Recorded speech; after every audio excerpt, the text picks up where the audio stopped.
মুক্তাদির রশিদ, আপনি বললেন যে ন্যায্যতার প্রশ্নে যে সম্পর্কের দিকে এগিয়ে যাওয়া, সেই জায়গা থেকে আপনি পজিটিভ জিনিস দেখছেন, কিছু আপনি বললেন যে কাজ করছে।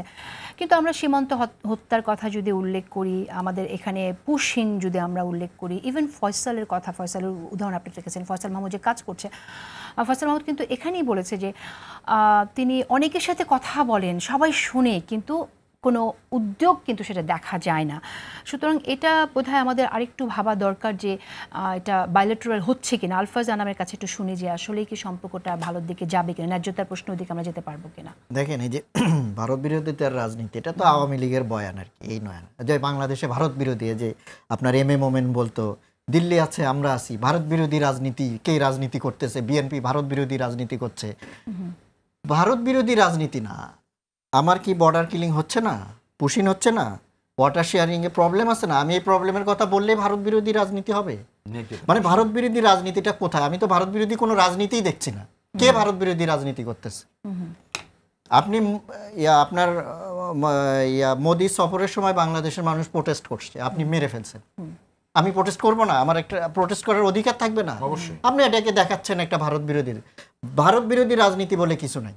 বাংলাদেশের মানুষ প্রতিদিন দেখে যে ভারতের দ্বারা তারা নানাভাবে তার রাইটস থেকে পাচ্ছে না এবং ক্ষতিগ্রস্ত হচ্ছে।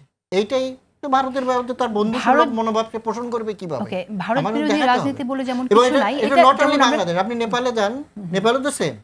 আপনি নেপালের বিজনেস দখল করে রাখছেন সব। আপনি পোখারাতে যান, কাঠমান্ডুতে যান, সব দোকান ইন্ডিয়ান না। তারা দেখে না আপনি ইন্ডিয়ান কারেন্সির ভ্যালু তার কারেন্সির চেয়ে হাই। নেপালের মানুষ কেন ভারত বিরোধী? আমরা না মুসলমান, ঠিক আছে, নেপালের মানুষ তো আর মুসলমান না, হিন্দু, তারা ভারত বিরোধী কেন? আচ্ছা, আপনি যেটা বললেন ঠিক আছে, ভারত বিরোধী রাজনীতি বলে কিছু নয় আপনি বলছেন, কিন্তু আমরা দেখছি ভারত বিরোধিতা একটা রাজনীতিতে রূপ নিয়েছে। যখন ভারতের সাথে ন্যায্যতার ভিত্তিতে সম্পর্ক স্থাপনের কথা কোনো দল বলে, তখনও তাকে বলা হয় ভারতের দালাল। যদি আমরা আজকে মির্জা ফখরুল ইসলাম আলমগীরের সারাদিনে তার যে ইন্টারভিউ নিয়ে সোশ্যাল মিডিয়ায় যে একদম ঢালাওভাবে সমালোচনা করা হচ্ছে, সেই প্রসঙ্গটাও যদি আমি আনি, আপনি কি শুধু একজন ব্যক্তি সেখানে সব দল নির্বাচন করা উচিত কথাটা বলেছেন, যে যেখানে আওয়ামী লীগকে নির্বাচন করতে দেওয়া উচিত কিনা, বা জাতীয় পার্টি নির্বাচন করবে কিনা, 14 দল নির্বাচন করবে না, এই কথাটা বলেছেন বলে তাকে ভারতের দালাল বলা হবে কিনা? এবং তিনি যখন বলেন যে ভারত আমাদের প্রতিবেশী, তাদের সাথে ন্যায্যতার ভিত্তিতে সম্পর্ক রক্ষা করা উচিত, সেটা বলাটাও ন্যায্য কিনা? না, আপনি দেখেন উনি ওই সাক্ষাৎকারটা দিয়েছেন কিনা এটা নিয়ে প্রশ্ন আছে। উনি নিজেই এটা বলেছেন, ফলে আসলে আপনি যদি ওই সাক্ষাৎকার নিয়ে আলোচনা করতে যান, এটা একটু বিব্রতকর, কারণ উনি নিজেই তো এটা অস্বীকার করছে। কিন্তু আপনি যদি সাক্ষাৎকারটা তো সত্য হয়, হ্যাঁ, যদি সাক্ষাৎকারটা সত্য হয়, ওই সাংবাদিক যদি বানায় না লিখে থাকেন, তাহলে ওখানে প্রশ্ন করার মতো কিছু বিষয় আছে।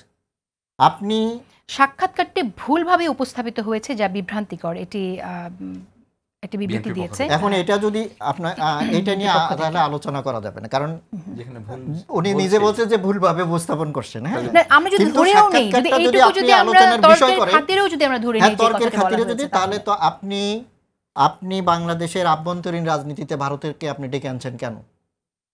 আপনি বলছেন উনি ওখানে আপনি 14 দলকে জাতীয় পার্টিকে নির্বাচনে দিবেন কি দিবেন না, এটা উনি, তারপরে আমরা বামদেরকে নিয়ে স্বাধীনতা বিরোধীদের মোকাবেলা করছি। আপনি মোকাবেলা করেন, আপনি বামদেরকে নিয়ে স্বাধীনতা এই কথা বলার ভারতকে বলছেন কেন?